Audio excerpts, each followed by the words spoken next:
Charutos, hambúrgueres e matando o divino. A limpeza ajuda a reduzir a hipoteca sobre a sua alma. Dr. Ihaleakala Hewlett. Certo dia, o Dr. Hewlett quis sair para comer alguma coisa. Era uma segunda-feira à noite. Estávamos na minha pequena cidade, onde todo mundo está ocupado entretendo turistas no fim de semana, de modo que frequentemente os lugares fecham às segundas-feiras para recuperar o fôlego. Só consegui me lembrar de um local que estaria aberto, um lugar que vendia hambúrgueres chamados Burger Barn. Eu nem mesmo estava com vontade de mencionar o lugar, já que imaginava que o Dr. Hewlett não iria querer comer algo que não fosse saudável. Além disso, devido à minha mudança de estilo de vida e aos meus novos hábitos alimentares, eu nem mesmo ousava passar perto de um lugar que vendesse fast food. Mas mesmo assim, eu o mencionei para o Dr. Hewlett. Eu adoraria comer um hambúrguer, exclamou ele, obviamente entusiasmado. Tem certeza? Perguntei. Claro, adoro um bom hambúrguer. Fomos então para o Burger Barn e estacionei o carro. Entramos e nos sentamos. O cardápio não continha muitas opções de comidas saudáveis. Quero um cheeseburger de 2 andares no pão branco, pediu o Dr. Hewlett. Fiquei boquiaberto. Na minha opinião, aquela comida era precursora de um ataque do coração. Carne? Queijo? Ainda por cima no pão branco? Eu não conseguia acreditar. Também não conseguia acreditar que eu pedira a mesma coisa. Imaginei que, se era bom para o xamã, também deveria ser bom para mim. Você não está preocupado com o queijo, a carne e o pão? Perguntei. Nem um pouco, retrucou ele. Como um cachorro quente apimentado todos os dias no café da manhã. Adoro esse tipo de comida. Mesmo? O que é perigoso não é a comida, explicou o Dr. Hewlett, e sim o que você pensa a respeito dela. Eu ouvira esse comentário antes, mas jamais acreditara nele. Eu pressupunha que o sólido sobrepujasse o pensamento, mas talvez eu estivesse errado. Ele prosseguiu explicando o seguinte. Antes de comer qualquer coisa, digo mentalmente para a comida, eu te amo. Se estou trazendo qualquer coisa para esta situação que faria com que eu me sentisse mal enquanto estivesse comendo você, não é você. Não é nem mesmo eu. É algo que ativa aquilo pelo que eu estou disposto a ser responsável. Em seguida, saboreio a refeição, porque agora a comida está purificada. Uma vez mais, o discernimento do Dr. Hewlett me surpreendeu e me despertou. Eu passara tanto tempo lendo a respeito de problemas de saúde e advertências sobre a comida que não conseguia apreciar um simples hambúrguer. Decidi então fazer uma limpeza. Quando a comida chegou, eu a comi com grande prazer. Este é o melhor hambúrguer que já comi, disse o Dr. Hewlett. Ele estava tão impressionado que pediu para falar com o cozinheiro e em seguida agradeceu ao homem. Este não estava acostumado a que as pessoas elogiassem os seus hambúrgueres fritos em uma grande quantidade de óleo, de modo que não soube o que dizer. Nem eu. Fiquei ansioso quando mostrei a minha casa para o Dr. Hewlett. Tenho charutos na sala de ginástica. Parece irônico eu me exercitar de manhã e fumar à noite, mas a minha vida é assim. Entretanto, eu estava preocupado com a possibilidade de Dr. Hewlett fazer algum comentário sobre o fato de eu fumar. Mostrei a ele os meus diferentes tipos de aparelhos, fotografias de fisiculturistas famosos nas paredes e os certificados que recebi dos concursos de preparo físico dos quais participei. Tentei mantê-lo afastado dos charutos que estavam sobre um banco, mas ele reparou neles. — O que é isto? Perguntou. — Charutos, respondi com um suspiro. — Você fuma enquanto se exercita? — Não, eu fumo à noite, expliquei. É a hora em que medito. Eu me sento no terraço, fumo e sinto gratidão pela minha vida. O Dr. Hewlett ficou em silêncio por um momento. Eu esperava que ele começasse a enumerar todas as estatísticas que mostram por que fumar faz mal à saúde. Finalmente, ele disse: Acho lindo. Você acha? Perguntei.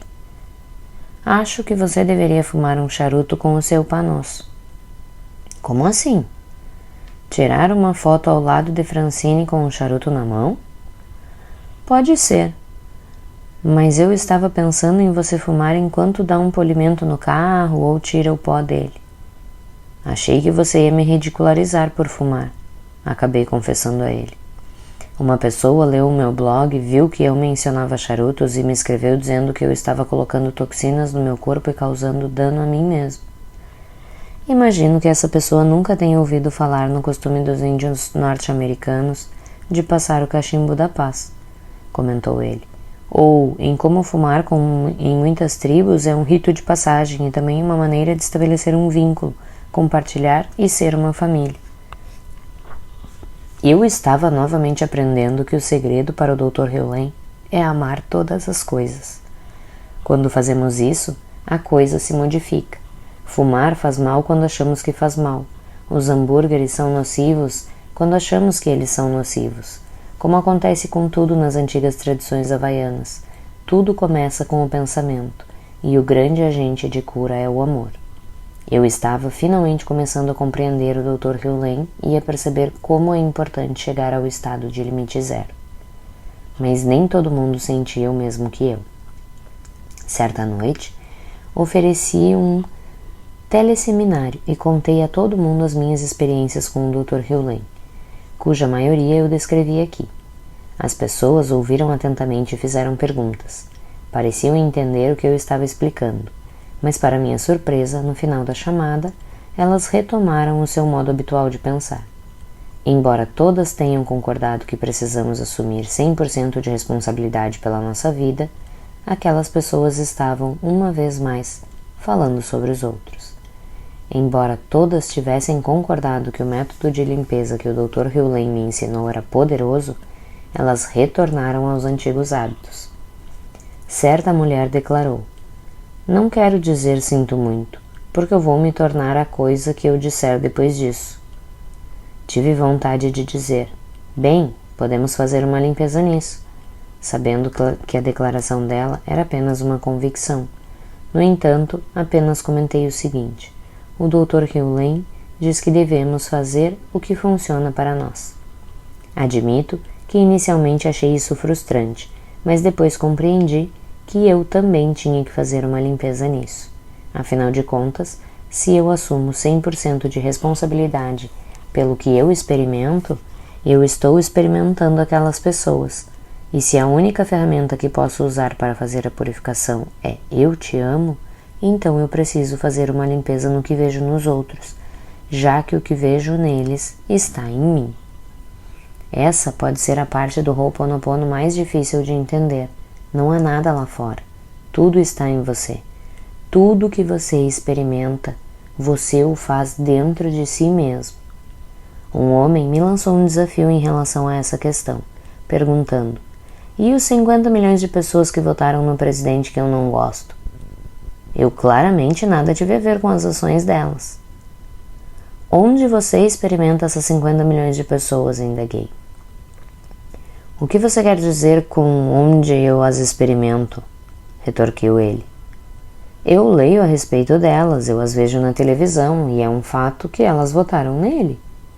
"Mas onde você experimenta todas essas informações?" "Na minha cabeça, como notícias." "Dentro de você, certo?" perguntei. "Bem, eu processo as informações dentro de mim, sem dúvida, mas elas estão fora de mim. Não tenho 50 milhões de pessoas dentro de mim." "Na verdade, você tem", disse eu. "Você as experimenta em você, de modo que elas só existem se você olhar dentro de si mesmo." "Mas eu posso olhar lá fora e vê-las." "Você as vê dentro de si mesmo", afirmei. Tudo o que você processa está em você. Se você não processar uma coisa, ela não existe. Isso é como a questão de se uma árvore cai na floresta e não há ninguém presente, ela faz um barulho? Exatamente. Isso é loucura. Exatamente, concordei. Mas é o caminho de casa. Decidi então testá-lo um pouco mais. Perguntei: "Você é capaz de me dizer qual será o seu próximo pensamento?" Ele ficou quieto por um momento. desejando dar uma resposta, mas compreendeu que não poderia fazê-lo. Ninguém pode prever o que vai pensar em seguida, eu disse. Você pode verbalizar o pensamento depois que lhe ocorrer, mas o pensamento em si surge do inconsciente. Você não tem controle sobre ele. A única escolha que você tem a fazer é agir ou não em função do pensamento depois que ele aparece. Não entendi. Você pode fazer uma série de coisas depois que o pensamento surge, mas ele está sendo gerado no seu inconsciente, expliquei. A fim de limpar o inconsciente para ter melhores pensamentos, você precisa fazer outra coisa. Como, por exemplo? Bem, estou escrevendo um livro a respeito do assunto. Retruquei, referindo-me ao livro que você tem agora nas mãos.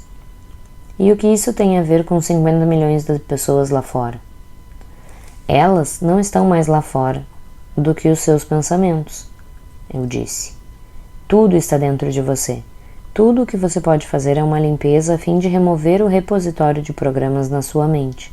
À medida que você vai fazendo a limpeza, os pensamentos que surgem vão sendo mais positivos, produtivos e até mesmo amorosos.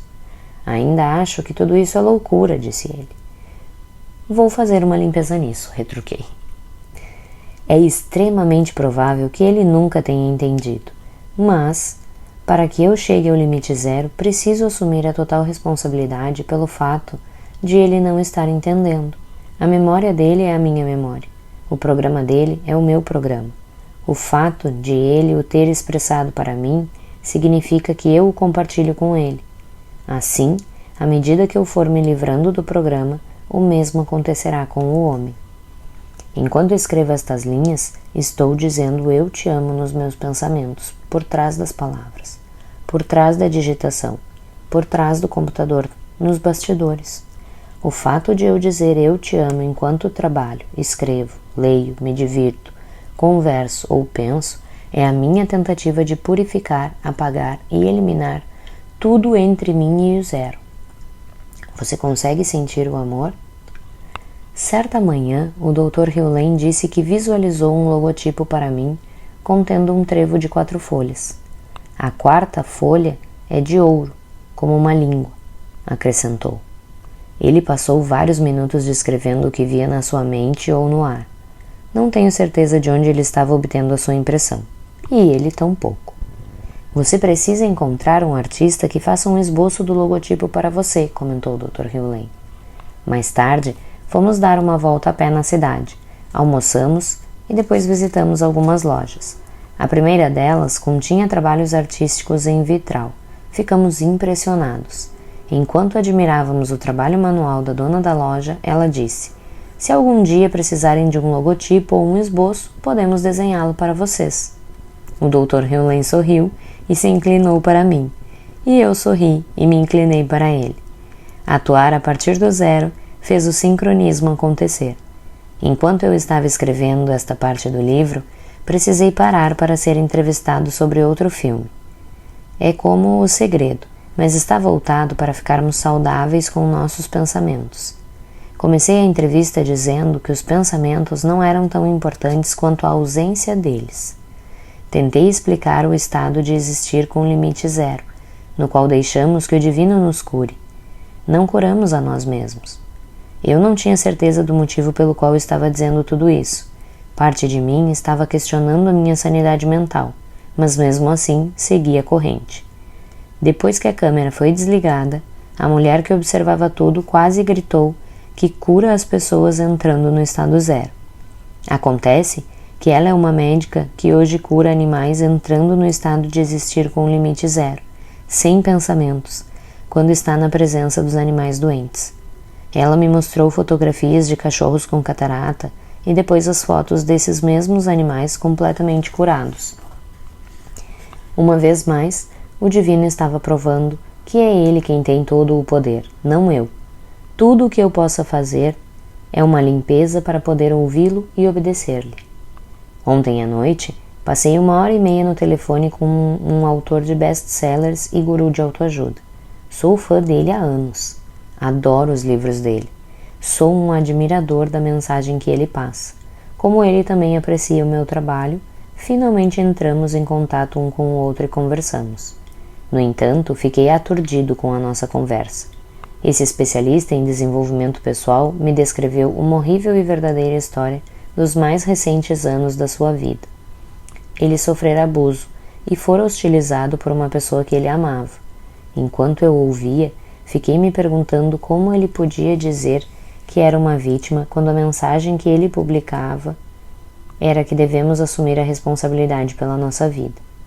Comecei a me dar conta de que quase todo mundo, até mesmo os especialistas em autoajuda que tentam nos ensinar como devemos viver, inclusive eu, não tem a menor ideia do que está fazendo. Falta a essas pessoas uma peça do quebra-cabeça. Essas pessoas chegam a um ponto em que pensam que o que funcionou no passado para elas sempre dará certo no futuro, tanto para elas quanto para todas as outras pessoas. No entanto, a vida não é assim. Somos todos diferentes e a vida está sempre mudando. Justo quando pensamos que descobrimos tudo, surge uma mudança e a nossa vida mais uma vez se descontrola. O Dr. Hewlett nos ensina a entregar os pontos e confiar no divino enquanto purificamos constantemente os pensamentos e as experiências que vêm à tona no que diz respeito a ouvir o divino. Por meio desse trabalho contínuo, podemos eliminar as ervas daninhas dos programas para que possamos conduzir melhor a vida com tranquilidade e dignidade. Enquanto eu ouvia o autor de autoajuda narrar a sua jornada de calamidades, repeti o tempo todo: "Eu te amo" para o divino, em silêncio dentro da minha mente. Quando parou de falar, ele pareceu mais leve e mais feliz. O Dr. Hewlett está sempre lembrando a mim e a todas as outras pessoas. O divino não é um concierge. Não pedimos coisas, nós simplesmente fazemos uma limpeza. Eu adorava passar momentos com o Dr. Hewlett. Ele nunca pareceu se importar com as minhas perguntas. Certo dia perguntei a ele se havia métodos avançados de purificação. Afinal de contas, ele pratica Ho'oponopono há mais de 25 anos. Com certeza ele criou ou recebeu outros métodos além de Eu Te Amo, para eliminar as memórias. "Que tipo de limpeza você faz hoje em dia?" perguntei. Ele deu uma risadinha e disse: "Eu mato o divino." Fiquei aturdido. "Você mata o divino?" repeti, perguntando aos meus botões o que ele estaria querendo dizer. "Eu sei que até mesmo a inspiração está um pouco afastada do estado zero", disse o Dr. Hewlett. "Tenho a informação de que preciso matar o divino para estar em casa." "Mas como matamos o divino?" "Continue a limpeza", disse ele. Sempre, sempre, sempre, tudo voltava ao único refrão que curava todas as feridas: "Eu te amo. Sinto muito. Por favor, me perdoa. Obrigado." Quando estive em Varsóvia, na Polônia, no final de 2006, decidi apresentar a ideia de limite zero e do estado zero à minha audiência. Passei 2 dias lá falando sobre o marketing hipnótico e o meu livro The Attractor Factor. Descobri que as pessoas eram abertas, amorosas e estavam ávidas por aprender. Assim, ensinei a elas o que compartilhei aqui com você, ou seja, que somos responsáveis por tudo o que acontece na nossa vida e que a maneira de curar tudo é simplesmente dizer "eu te amo". Embora a minha apresentação tenha sido feita com a ajuda de um tradutor, todos pareciam estar absorvendo cada palavra que eu pronunciava. Mas um homem me fez uma pergunta interessante. As pessoas aqui na Polônia passam o dia inteiro rezando para Deus e indo à igreja. E, no entanto, tivemos guerra.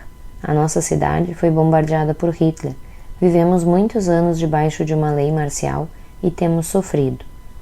Por que essas orações não funcionaram? E o que essa prece havaiana tem de diferente?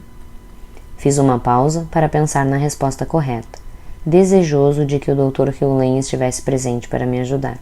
Em seguida, dei a seguinte resposta: as pessoas não recebem o que dizem, mas sim o que sentem. A maioria das pessoas que rezam não acredita que será ouvida ou ajudada. Quase todas as pessoas rezam porque estão desesperadas, o que significa que atrairão uma quantidade maior do que estão sentindo, ou seja, de desespero.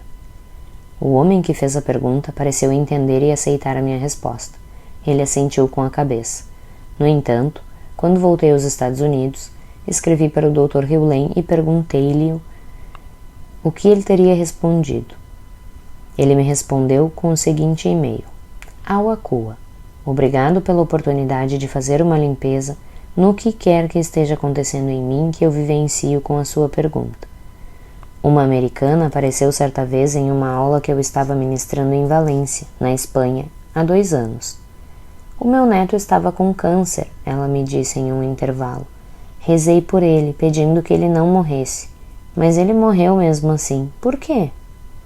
Você rezou pela pessoa errada, respondi. Era melhor ter rezado por você mesma, pedindo perdão pelo que estivesse acontecendo em você, que você estava experimentando como a doença do seu neto. As pessoas não se veem como a origem das suas experiências. Raramente o suplicante dirige as suas preces para o que está acontecendo nele mesmo. Paz do eu. Ihaleakala.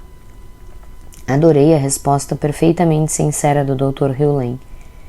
Repetidamente, o tema dele é que nada está fora de nós. A maioria das pessoas reza como se não tivesse nenhum poder ou responsabilidade. Entretanto, no Ho'oponopono, somos totalmente responsáveis. A prece é pedir perdão pelo que quer que haja em você que causou a circunstância externa.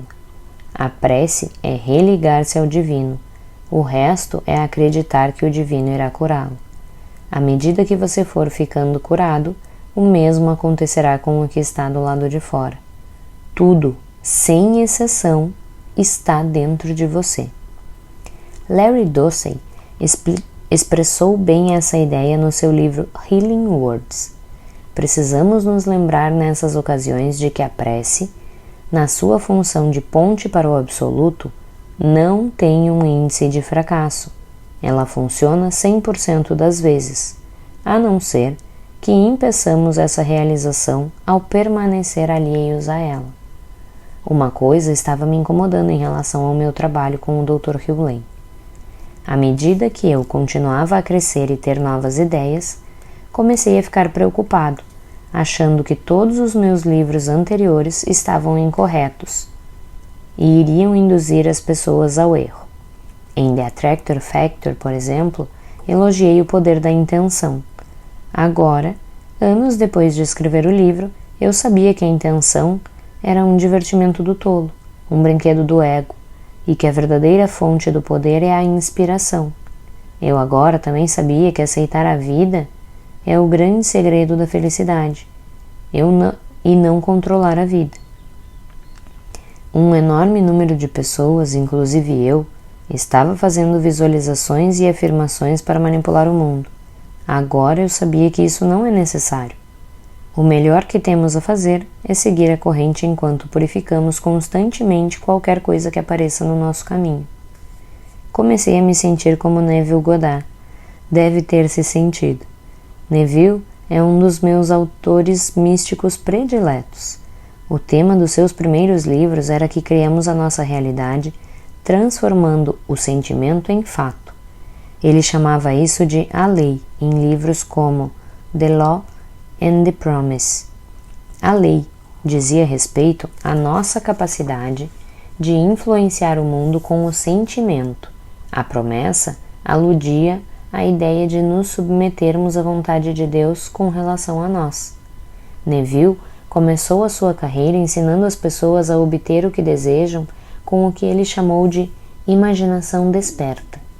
A breve descrição dessa frase se refere à citação predileta de Neville: a imaginação cria a realidade. O seu primeiro livro se chamou At Your Command, que eu mais tarde atualizei. Nele, Neville explicou que o mundo está, de fato, sob o nosso domínio.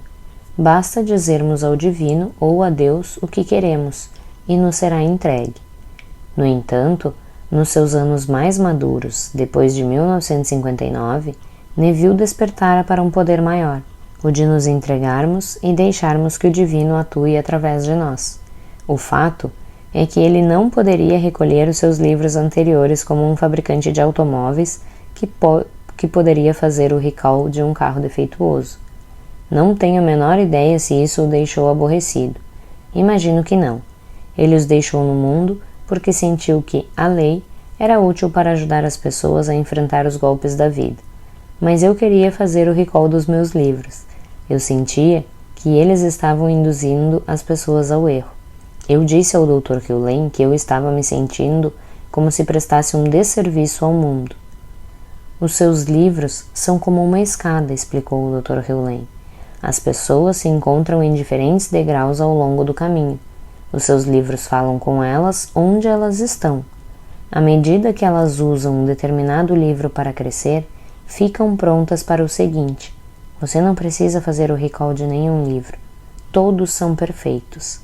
Enquanto eu pensava nos meus livros, em Neville, no Dr. Hugh e em todos os leitores do passado, do presente e do futuro, tudo o que eu pude dizer foi: sinto muito.